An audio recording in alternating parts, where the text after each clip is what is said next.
These are the people who died metaphorically before they died. And the Prophet instructed us to die before you die. Wake up. When people die, they wake up. So die metaphorically before you die. And therefore, they are forever brought back to life. Okay? And they will die in this world, and they will go into the barzakh. But it won't be like it is with other people. It's just a transition. They died the white death. They died the green death. They died the red death. And they died the black death. And all of these are metaphorical deaths. And we have to be willing to do that as well. And one of the reasons why people dread death is because death has in it agony and pain. And we don't like the pain it brings.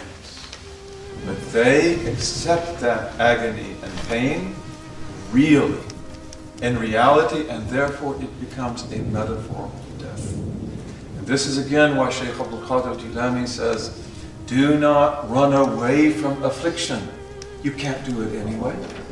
Join your affliction with patience, and then it will be the foundation of every good. So they died the white death. And the white death is a physical, bodily pain. And that's especially in things like hunger, not being able to drink, thirst. They are able to take that. And of course, some of them in their lives went through periods where they had virtually nothing to eat. They may have been put through tests where they're given almost nothing to eat. Okay, so they can live with hunger. And of course, you do that every year as well. You fast in Ramadan, you fast at other times, and there you are approaching the white death, which is the death of bodily pain, bodily agony, that you can't eat, you're hungry. The day is long. You want to drink, but you can't drink. Okay, so you just put up with that. And maybe even you find out that you come to love it. And you come to see that I can do this. I can take it. And maybe you even look forward to it. They've dealt with that pain. They've dealt with that agony. And therefore they've died that death. And now they can be strong. And they died the red death. And the red death is a psychological death. The death of psychological agony and psychological pain, and that comes from breaking the hold of the ego. Okay, so, and this is really hard to do. Okay, but they break the hold of the ego. And of course, one of the main things that adab does for us is that it enables us to break the fetters of the ego. And that enables us also to meet the angel of the red death. And to be able to accept that even though I may be humiliated, even though people may treat me in a way that I cannot stand, even though I would love to have this position or this fame or whatever it is, that I am willing to accept that agony and that pain. And I'm able to forgive as well. Okay, so that's what they call the red death, the psychological pain, of going against the ego. And they die the green death. And the green death is what you call breaking the fear and the pain and the agony of humiliation. And this is a mental pain because of the fact that people may treat you in a way that is almost unbearable. Because we are social animals. We are gregarious. And we need people to respect us and to help us. And we want people to be our friends. Right? But then things happen and we are in humiliation. We have no standing in their eyes. We lose that respect that they have. And for many people, this is worse than death.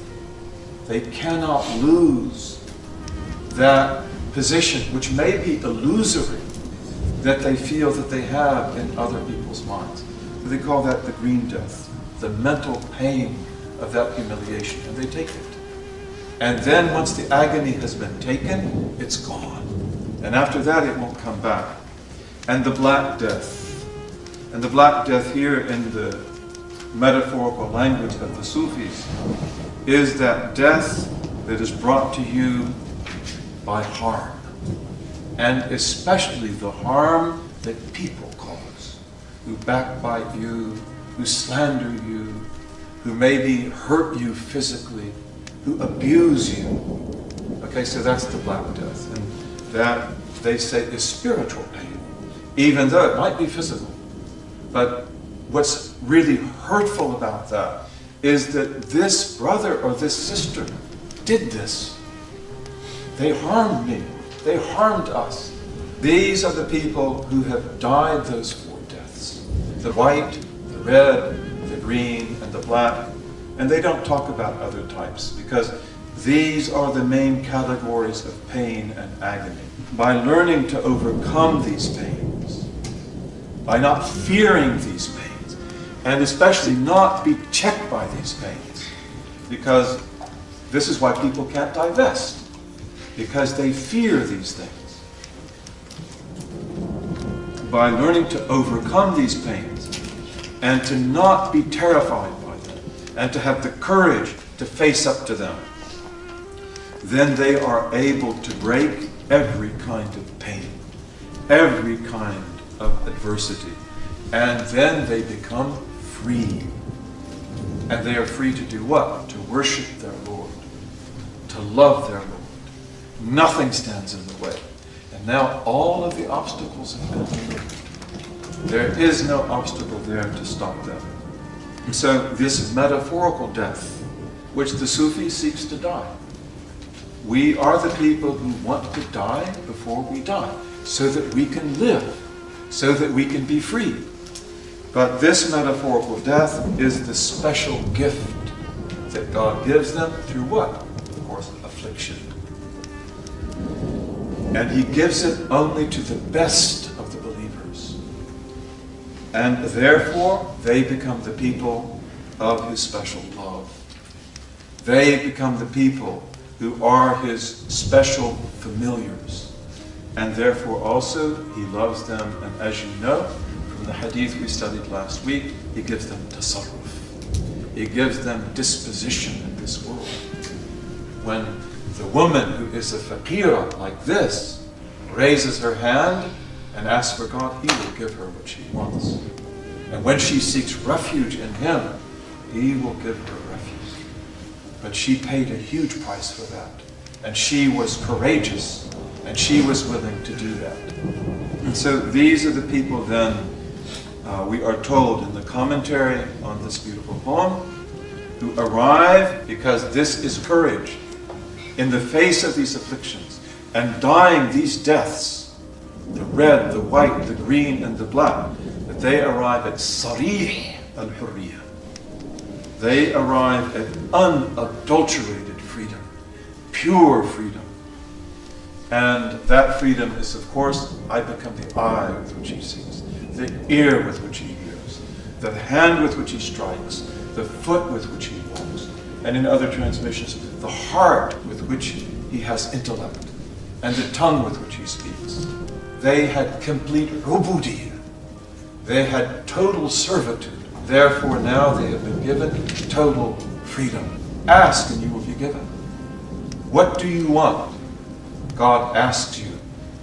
And you say, cure my mother. Cure my brother. Help this country. It's done. Okay? It's done for your sake. Because you paid everything. There was no price that you are not willing to pay. And of course, this might be something that plays itself out in the drama of your heart. It may be that you didn't really do any great or astounding things. Maybe you never stood in a battle line. Maybe you never faced a real enemy. But you faced these agonies and these pains, maybe just by the affliction that you have. And so now you have won the love of God. and you have been given unadulterated freedom, pure freedom. The hurra, the free woman, the hur, these are the people of principle, who are bound by principle, and therefore they are the kings and the queens, and they are the ones to whom God will give everything. No baqiyah, no residue, no remainder of their nufus is unremained. May Allah give us that. These are the people of mahd. So their servitude is total servitude in everything. May Allah give us that. In every breath. Even if we remember the hadith about the beautiful Ansari that the Prophet said would go to the garden, and Ibn Umar went to spend the night with him, and he said he didn't do much, but even when he turned over in bed, he would say, Allah. Okay, so this is the way they are, mahd, complete servitude, and who realizes such pure servitude in himself or herself, they are given the gift of freedom, hurriyyah. They are atiq, the most merciful sets them free. And then he lets this freedom appear on them. And with this freedom then comes the supreme amana. And this is an amana which may Allah crown you with it. Because this is why you are here in this world, and that is the khilafah, to be the steward of God on earth. Al-khilafah, the divine steward.